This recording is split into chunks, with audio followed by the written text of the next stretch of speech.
يا تفيد ده داري على شمعتك تقيد يا اختي. انت فكرك لما نسوان الحاره يعرفوا هيسيبوكي في حالك؟ يا اختي خليهم يغلوا وياكلوا في نفسهم كده، لازم يعرفوا من تفيده. امال ايه يا اختي ما تتنفخيش، ده انت لسه في الاول. لا اتنفخ، عندي القابليه. وبعدين سيبيني، ده انا احط صباعي في اتخن تخين. استني بس اوزع الندر وشوفي تفيده هتعمل ايه. احنا بقى عايزين في الايام اللي جايه دي نعمل كام حاجه.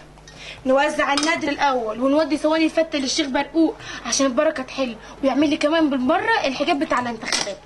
طب وانت يا اختي هتقولي لجوزك امتى؟ ولا مستنيه اما فضحتك تبان عليك ويشوف صورك في كل حته؟ ده انا ناوي اعملها له مفاجاه، يدخل من البيت يلاقي صوري واسمي في كل مكان ويعرف قيمتي وقيمته.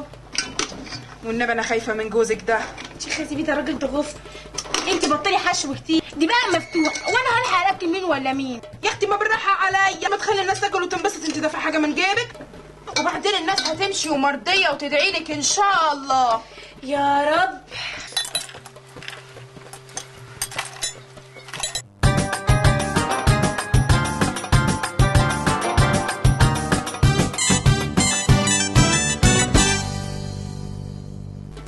الاول احب اشكر كل من الست ام عفاف والست ام محروس والست ام بولس لاقتطاعهم من وقتهم لاحضار هذا الاجتماع المهم. مالك يا تفيد لسانك معوج كده ليه يا حبيبتي؟ انفلونزا دي ولا ايه؟ لا يا اختي وانت الصادقه، اصل تفتفتي بسم الله ما شاء الله متعلمه لغات، تلاقي كده لسانها متدلدل شويه. دوني انت يا اختي دوني. وماله يا اختي في ايه؟ ده العلام حلو وده هديه.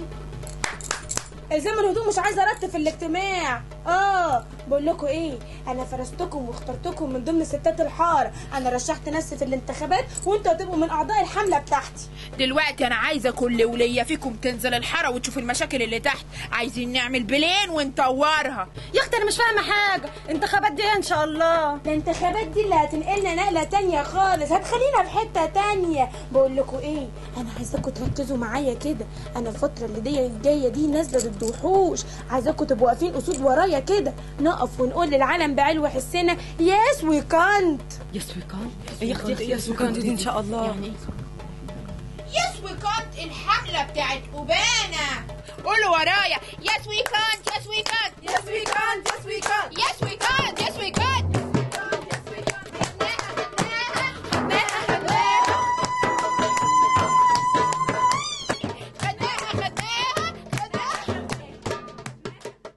يا ترى صور تفيدة هتبقى 6 في 9 ولا كروت؟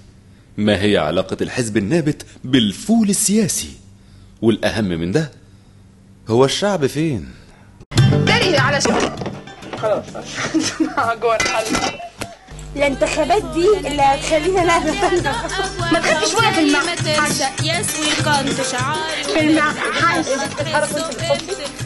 كله يفوق انا جايه بدقلي هدق ابوابها وزي ما ترسق يسوي كنت شعاري وفكري على الله تحسوا بقيمه الفرصه.